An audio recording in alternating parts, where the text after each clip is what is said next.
जय हिंद दोस्तों। तो अब हम लोग देखते हैं विद्युत द्विध्रुव के कारण अन्य बिंदु पर विद्युत क्षेत्र की तीव्रता। विद्युत द्विध्रुव के कारण अन्य बिंदु पर विद्युत क्षेत्र की तीव्रता। देखिए, हम लोग पिछले वीडियो में विद्युत द्विध्रुव के कारण अक्षीय बिंदु पे तथा निरक्षीय बिंदु पे विद्युत क्षेत्र की तीव्रता पढ़ चुके हैं और इस वीडियो में हम लोग पढ़ेंगे अन्य बिंदु पर विद्युत क्षेत्र की तीव्रता। देखिए, हम लोग इलेक्ट्रोस्टैटिक्स पढ़ रहे हैं, जिसमें हम लोग फर्स्ट वीडियो में इलेक्ट्रिक चार्ज पढ़े थे। उसके बाद मैंने बताया था इलेक्ट्रिक फील्ड पढ़ूंगा, इलेक्ट्रिक फील्ड उसके बाद मैंने बताया है, और उसके बाद एक अक्षीय बिंदु पे, फिर निरक्षीय बिंदु पे, और तीसरा हम लोग पढ़ने जा रहे हैं अन्य बिंदु पे विद्युत क्षेत्र की तीव्रता। अगर आप लोग अक्षीय बिंदु और निरक्षीय बिंदु पे विद्युत क्षेत्र की तीव्रता नहीं देखे हैं तो आप लोग जरूर वीडियो जाके देख लेंगे। ये वीडियो मैंने डाल रखा है, इसका डिस्क्रिप्शन में लिंक भी मैं दे दूंगा, उसे जरूर देखेंगे। उसके बाद हम लोग समझेंगे विद्युत क्षेत्र की तीव्रता अन्य बिंदु पे कैसे निकलेगा। तो पीछे हम लोग आवेश और विद्युत क्षेत्र, विद्युत बल रेखाएं, विद्युत द्विध्रुव, ये सब के बारे में पढ़ चुके हैं। और इससे पीछे हम लोग अक्षीय बिंदु, निरक्षीय बिंदु, और उसके बाद हम लोग अन्य बिंदु पे पढ़ने जा रहे हैं विद्युत क्षेत्र की तीव्रता को।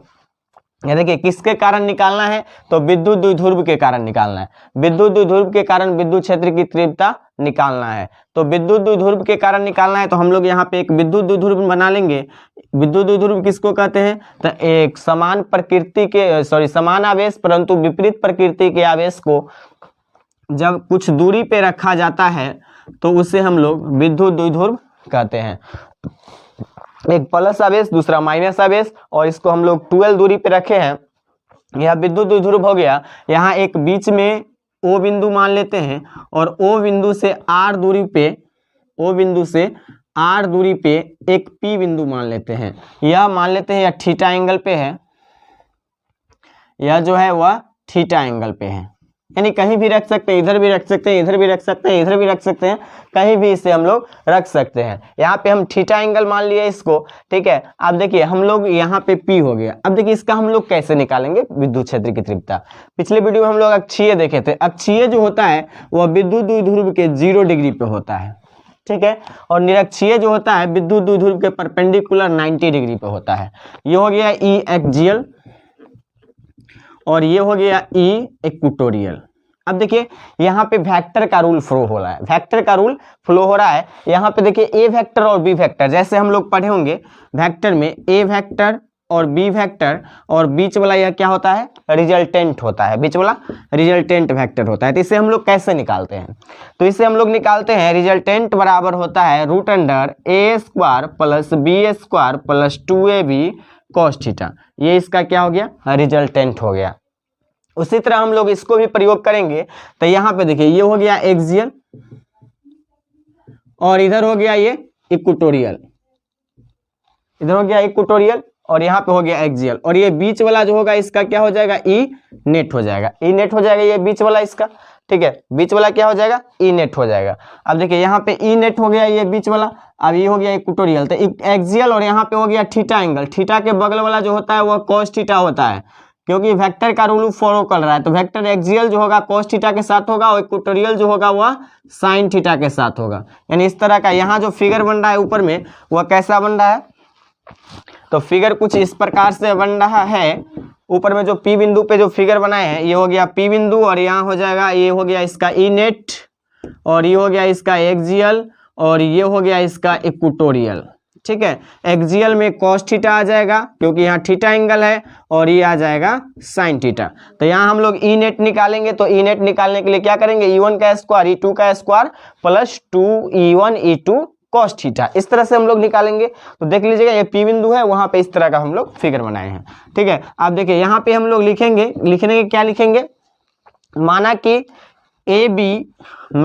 AB एक विद्युत द्विध्रुव है जिसके बीच बिंदु O से R दूरी पर कोई P बिंदु स्थित है, ठीक है। वहां से हम लोग को इस बिंदु P बिंदु पे क्या निकालना है? इस AB के कारण या विद्युत द्विध्रुव के कारण विद्युत क्षेत्र की तीव्रता की मान ज्ञात करनी है। तो देखते हैं हम लोग कैसे निकालेंगे। सबसे पहले हम लोग लिखते हैं अक्षीय बिंदु पे विद्युत क्षेत्र की तीव्रता। अक्षीय बिंदु पर विद्युत क्षेत्र की तीव्रता, विद्युत क्षेत्र की तीव्रता। तो अक्षीय बिंदु पर विद्युत क्षेत्र की तीव्रता क्या होती है? अक्षीय बिंदु पर विद्युत क्षेत्र की तीव्रता क्या होती है? हम लोगों ने देखा था, इसको मान लेते हैं E1, और यह विद्युत क्षेत्र की तीव्रता जो होती है अक्षीय बिंदु पे वो होता है 2p/r³, और यहाँ पे क्या लग जाएगा? cos थीटा, क्योंकि नीचे में अक्षीय समतल पे cos थीटा, और यहाँ पे निरक्षीय बिंदु पर विद्युत क्षेत्र की तीव्रता, निरक्षीय बिंदु पे विद्युत क्षेत्र की तीव्रता, निरक्षीय बिंदु पे क्या हो जाएगा? तो इसको मान लेते हैं E2, और E2 बराबर हो जाएगा 1/4πε0 इंटू p/r³, और यहाँ पे क्या लग जाएगा? साइन थीटा, यहाँ लग जाएगा साइन थीटा। इस इक्वेशन फर्स्ट मान लेते हैं, इक्वेशन सेकंड मान लेते हैं। इक्वेशन 1 और 2 से, इक्वेशन 1 और 2 से जब समीकरण 1, 2 से हम लोग देखेंगे तो यहाँ पे क्या आ जाएगा? यहाँ आ जाएगा ई नेट इक्वल टू, जैसे हम लोग वेक्टर में देखे थे वो आ गया था E1 का स्क्वायर प्लस E2 का square plus 2E1 E2 cos theta, यही हो जाएगा ना। यहाँ से हम लोग E1 का वैल्यू रखेंगे तो E1 का वैल्यू क्या है? E1 का वैल्यू है 1/4πε0 इंटू 2p/r³ cos थीटा, और प्लस में हो जाएगा E2 का स्क्वायर, तो E2 का वैल्यू क्या है? 1/4πε0 इंटू p/r³ साइन थीटा का स्क्वायर, इसका स्क्वायर और प्लस इसका square plus 2E1 E2 cos theta. यहाँ पे हम लोग E1 E2 का वैल्यू रखेंगे। लेकिन यहाँ पे एक चीज हम लोग को पता चल रही है, जो एक्सियल और इक्वेटोरियल जो है यह दोनों एक दूसरे के परपेंडिकुलर है, 90 डिग्री पे है। तो 90 डिग्री पे है तो 90 डिग्री का वैल्यू कितना होता है? cos 90 डिग्री का वैल्यू cos, चूंकि cos 90 डिग्री बराबर होता है 0, cos 90 डिग्री बराबर 0 होता है, तो यहाँ पे ये टोटल क्या हो जाएगा? 0 हो जाएगा। तो यहाँ पे हम लोग इस दोनों का कंपेरिजन करना है। अब इस दोनों में जो होगा वह क्या आएगा वैल्यू? तो देखिए इसका वैल्यू कितना आएगा? तो इसका वैल्यू आ जाएगा, इसका वैल्यू आएगा 1/4πε0 का स्क्वायर, या देखिए 1/4πε0 इसमें भी है, इसमें भी है, इसका स्क्वायर हो जाएगा, फिर इसका स्क्वायर हो जाएगा, p/r³ का स्क्वायर होगा, p/r³ का स्क्वायर होगा। इसे हम लोग कॉमन ले लेंगे, कॉमन लेंगे और उसके बाद दोनों पे स्क्वायर है तो हम लोग क्या कर सकते हैं? स्क्वायर है तो वो बाहर आ जाएगा, यानी 1/4πε0 इंटू p/r³ बाहर आ जाएगा। कोष्ट में क्या बच जाएगा? तो कोष्ट में बचेगा 2, यानी 2 दूना 4 हो जाएगा, 4 cos स्क्वायर थीटा और प्लस ये साइन स्क्वायर थीटा। कैसे बचा? तो 1/4πε0 p/r³ को हम लोग कॉमन ले लिए और उसका दोनों को स्क्वायर करेंगे तो स्क्वायर वो क्या हो जाएगा? वह वर्ग से बाहर निकल जाएगा। यहां से इसका वैल्यू क्या आएगा? तो 1/4πε0 इंटू p/r³, और यहाँ पे हम लोग साइन थीटा की जगह क्या प्रयोग कर सकते हैं?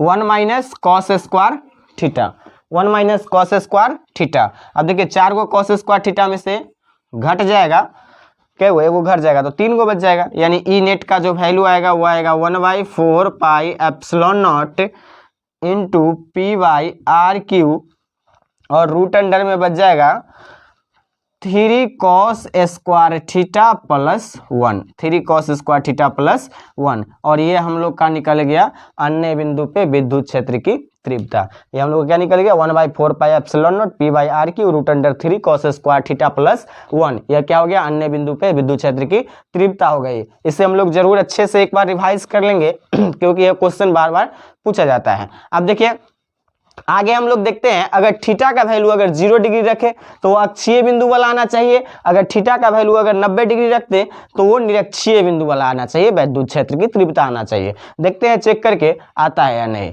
इसे हम लोग आगे देखते हैं। देखिए तो हम लोग देखते हैं नोट नंबर 1। नोट नंबर 1 में क्या देखेंगे? यहाँ पे हम लोग जो निकाले हैं अन्य बिंदु पे वो 1/4πε0 p/r³ root under 3 cos square theta plus 1 आया है अन्य बिंदु पे। इसको हम लोग थीटा का वैल्यू 0 देते हैं। थीटा का वैल्यू जब 0 देंगे तो ई नेट जो होगा वह हो जाएगा 1/4πε0 इंटू p/r³ और रूट अंडर में 4 cos स्क्वायर कितना? 0 डिग्री प्लस 1। cos 0 का वैल्यू कितना होता है? तो cos 0 का वैल्यू होता है 1, cos 0 का वैल्यू होता है 1, सॉरी यहाँ पे 3 आएगा ना, cos 0 का वैल्यू 1 होता है तो 3 + 1 हो जाएगा, तो ये कितना हो जाएगा 4, और 4 का वर्गमूल कितना होता है, वो स्क्वायर रूट कितना होता है, तो वह होता है 2, तो यह आ जाएगा 2p/r³। और यह किसका था, तो ये आया था हम लोग का अक्षीय बिंदु पे, 0 डिग्री पे क्या होता है, अक्षीय बिंदु, अक्षीय बिंदु पे विद्युत क्षेत्र की तीव्रता आया था, यही ना आया था विद्युत क्षेत्र की तीव्रता। ठीक है, आगे हम लोग देखते हैं, यदि नोट नंबर 2, और इसे जब हम लोग देखेंगे तो थीटा का वैल्यू देते हैं 90 डिग्री, और थीटा का वैल्यू जब 90 डिग्री देंगे तो यहाँ हम लोग रखेंगे 90 डिग्री, तो ई नेट का वैल्यू कितना आएगा, तो 1/4πε0 इंटू p/r³ और रूट अंडर में 3 cos² कितना 90 डिग्री, 3 cos² 90 डिग्री और +1, 90 डिग्री का वैल्यू कितना होता है 0 होता है, तो ये कितना हो जाएगा 0 हो जाएगा, यानी 1/4πε0 इंटू p/r³, और ये हो जाएगा 0, 0 + 1 यानी 1 आ जाएगा, यानी यह जो आएगा 1/4πε0 p/r³, और यह किसका था, तो निरक्षीय बिंदु पे, यानी 90 डिग्री पे क्या होता है, निरक्षीय बिंदु पे विद्युत क्षेत्र की तीव्रता, और ये किसका निकल गया, निरक्षीय बिंदु पे विद्युत क्षेत्र की तीव्रता। चलिए ये हम लोग का समाप्त हो गई। आगे हम लोग पढ़ेंगे गॉस के प्रमेय तथा गॉस के प्रमेय का एप्लीकेशन, गॉस के प्रमेय का अनुप्रयोग, जिसमें हम लोग गॉस के प्रमेय पढ़ेंगे, गॉस के प्रमेय को सत्यापन करेंगे तथा उससे हम लोग यूज करके कूलम्ब्स के नियम का प्रयोग करेंगे, कूलम्ब्स के नियम का हम लोग साबित करेंगे तथा अलग अलग चीज जो उसका अनुप्रयोग में विद्युत क्षेत्र निकाला जाता है उसे हम लोग देखेंगे, और फिर अगला वीडियो में हम लोग पढ़ेंगे विद्युत विभव के बारे में। चलिए जय हिंद,